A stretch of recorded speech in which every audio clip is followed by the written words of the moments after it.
In this lecture, we're going to show you how to install Qt Creator on Linux and on a Mac. Qt happens to be cross-platform and you can use it on Windows, Mac, and Linux. I usually recommend to run Qt Creator on these three platforms. That's the best way to get its feel and how it's used in the real world. But I don't own a Mac and it is illegal to install it in VirtualBox, so I'm not going to do that. But I'm going to show you how you could do that if you are to run it on a Mac. And if you run into a problem, just ping me in the QA section and I'm going to do my best to help you out. We're going to go to the official download page of Qt. We're going to choose official release and we're going to be taken here. Once here, choose Qt. We choose Qt 510. We choose Qt 510.1. And you are given the options of the files that you can download. In our case, we are on Linux, so we're going to download this one. We're going to click on this link for Qt Open Source Linux x64 510.1. And we're going to be given a window to confirm that we want to download the file. We're going to click OK and confirm that. And our download is going to start. Because I have it already downloaded to save time, I'm going to cancel out of this and open the terminal on my Linux machine. Okay, I'm going to show the directory I'm in by typing pwd. And you see that I am in my home directory. So I can cd into my download folder and do an ls to show the files in here, and you see my downloaded file. You can hit LSALH to show the files in the folder and other pieces of information on the file. You can see the size of the file, you see the name of the file, you see the permissions to the file. Now you see that this file is not executable. We want to make it executable, and we do that by typing chmod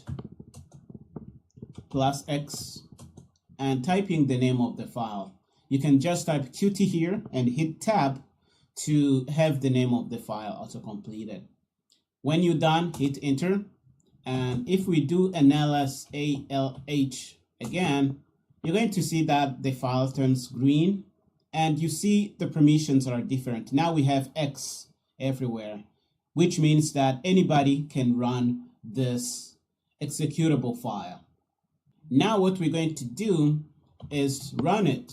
Okay, we hit // and type the name of the file, hit enter, and you see that we have the same window we had on Windows. Okay, so we're going to do the same thing. We hit next, and we're going to skip out of this Qt account thing. Next, and I want to install Qt in my home directory, and we basically choose the same things we did in the Windows install.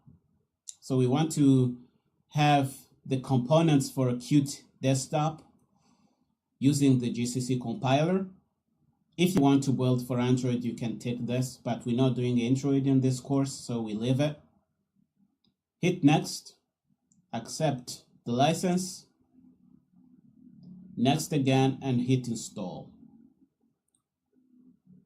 You can show the details about your install and wait for it to finish.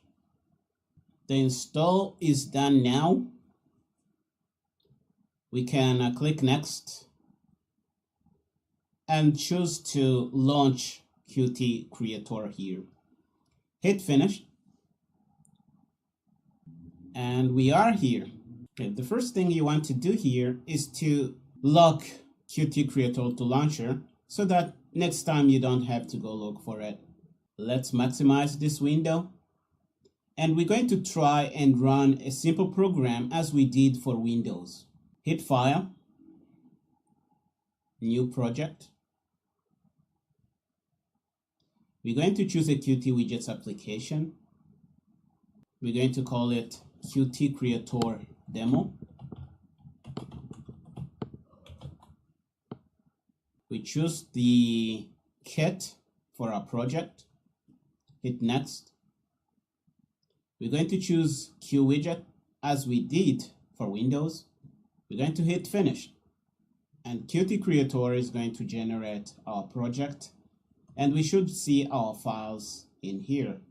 The first thing you notice here is that we really have very small characters in the window here. And the way to change this, you go to Tools, Options, choose Text Editor, and increase the size here. We can make it 18. I like 18. I think it's good. So apply, hit OK. And you see that things are visible right now. So what we're going to do is hit the green button here. But before we do that, let's open the Compile Output tab here so that we see things happening. Hit the green button to compile your app. Okay, and you see that on Linux we have an error. Our compile actually failed. And you see that it says user bin ld cannot find LGL. This is actually a problem in Qt finding the things it needs to run our app.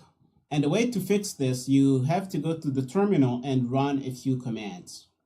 The commands we need to run are shown here. Sudo apt-get install mesa common dev and sudo apt-get install libglu1 mesa dev. So we're going to go there in the command line and type this. So we're going to open our command line, get install mesa common dev. I put in my password. You should put in yours. And I'm going to agree to install this thing.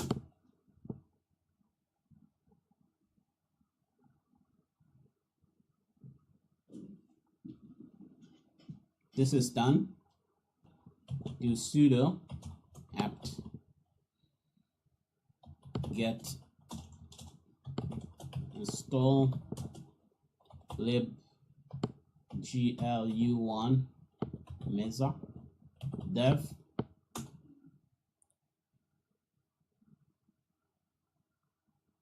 We're going to accept to install this thing.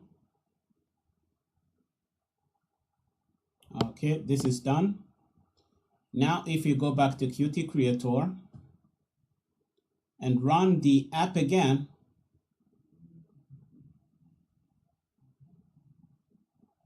we should be running without a problem. And we have our widget application here. I know it's not very visible on Linux here. So let's go to the widget UI file here, double click on it, and put something on the screen. Let's just grab a button, just 2 buttons, put them on the screen and run again. So we want to save what we did, save all, and our app is here. You see our 2 buttons. And this concludes our install on Linux of Qt Creator. Okay, now that you have it running on Linux, I'd like to show you how to do it on macOS, but I don't have a Mac. The only thing I can do now is visit a web link that walks you through the process of installing Qt Creator on a Mac. So if you are on a Mac, this should be straightforward. So we're going to copy this, come back to our browser, and go there. Okay, so they say that the first thing you have to do is install Xcode. And to install Xcode, you have to go to this link here, click on the View in the Mac App Store button, and download Xcode. You should follow these instructions here. And once you have Xcode installed, you can then install Qt Creator. You have to install Xcode because the tools that are used to compile your app come from Xcode. They are bundled into Xcode, and there is no other way to install them separately. After you have Xcode, you're going to install Qt Creator. You go to the download link here, and you choose to download for the Mac, and you install it as you see here. These are the things we just did. And after you install it, you should be able to create a project and run it as we did. If you face any problem doing this on a Mac, please ping me and I'll try and help you get across this. And this closes our tour of installing Qt Creator on your platform of choice. In the next lecture, we're going to look at the user interface of Qt Creator and try to get more familiar with it. I'll see you in the next lecture.